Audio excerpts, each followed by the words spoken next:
Magluto ta ginununan mga ka-friendship. Uy, pagpagpuan ako ani. Akong buhok. Wala na. Ha? Basta magluto ta ginununan. Sarap ng paksiw na pampano. Ay, ginagawa ko kay Lawrence. Ang atong kay Lawrence. Amping-ampingers. Kay grabe gud taw ning atong kay Lawrence.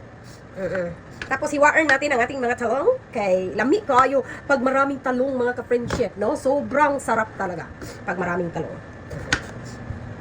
So, damihan ko ng talong.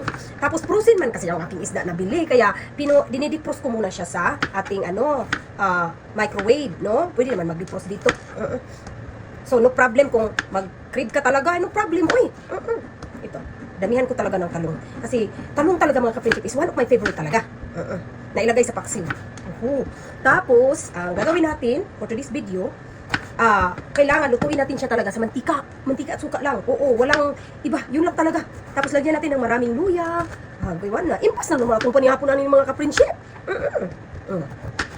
Talong. Tapos, ang dami ko na naman kanin ito. Maubos.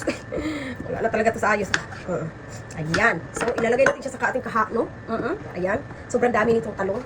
Kasi masarap talaga ito. Yan. Tapos hindi natin siya ilalagay lahat. Kasi ito talaga is para sa yung hindi madidikit ang ating isda. Tapos meron tayong luya na daming luya. Yan natin itong luya na to para pinupinuhin talaga para masarap talaga ang ating ano. Bakit ako gumagamit ng maliit na kutsilyo? Panuway naman yung akong dibuhat. Hindi ko alam. Ang dami kong malaking kutsilyo pero gumamit ako ng maliit ba? Sige na.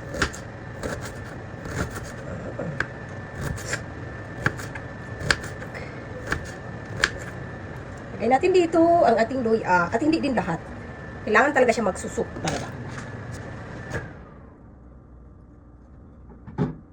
Ito po ang ating pampanong isda at kailangan na natin siyang hiwain. Iwa to the max na tayo nito. Ating pampanong isda. Ano na talaga to guys? Talagang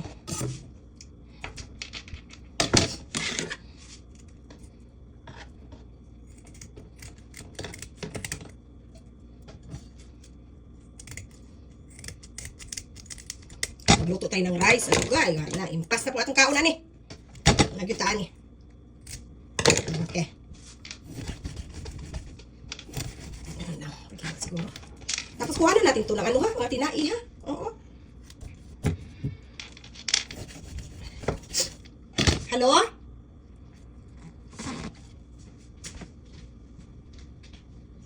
Si Richard pala yun. Kala ko may... So, ito mga ka-friendship, talagang linis na talaga to. Wala kayong makikitang ano sa tinai, no? Ilagay na natin dyan. Ilapdos na natin dyan. Kailangan eh. Kasi, sarap nito guys. Okay. Tapos ilapdos dyan. Siyempre mga ka-friendship, lagyan natin ng asin. Damihan natin ng asin ha. Kasi pagpaksiw talaga, medyo maraming asin ang ilalagay natin. Ganon. Ayaw din natin yung magkasakit. Tapos lagyan natin ng dahon ng itong bay leaves para medyo malasa talaga ang ating paksiw. At hindi ako gagamit ng ground na pepper. Gusto ko yung itong lingin. Kasi nga, nag-allergy na nga ako kanina eh. Kaya, dahan-dahan ako sa paggamit ba.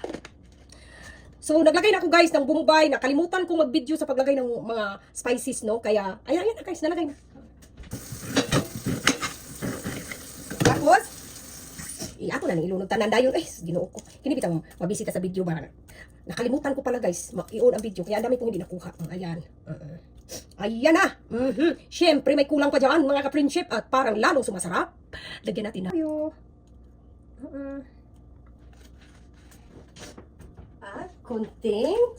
Siyempre guys, damihan natin ang suka. Kasi ang suka po talaga ang magpapawala ng lasa. Okay? Wala kayong ilalagay nito na ano ha? Tubig or ano pa dyan. Suka lang talaga guys. Okay? Damihan ng suka para malasahan natin. At siyempre, huwag kalimutan.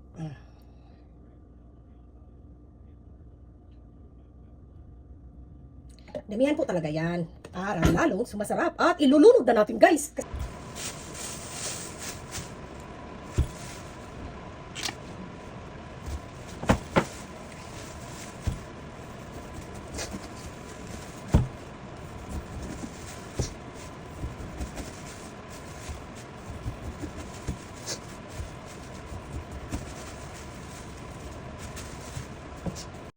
wala tubig, naluto naman eh.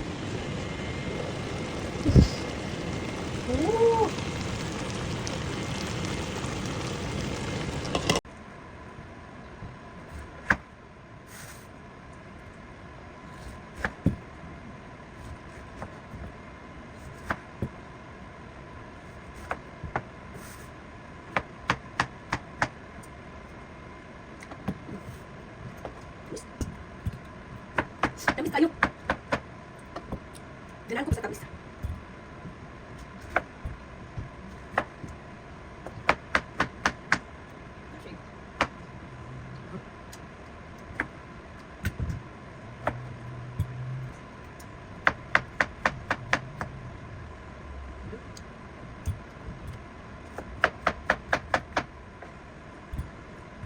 And are you going to prepare your salad now?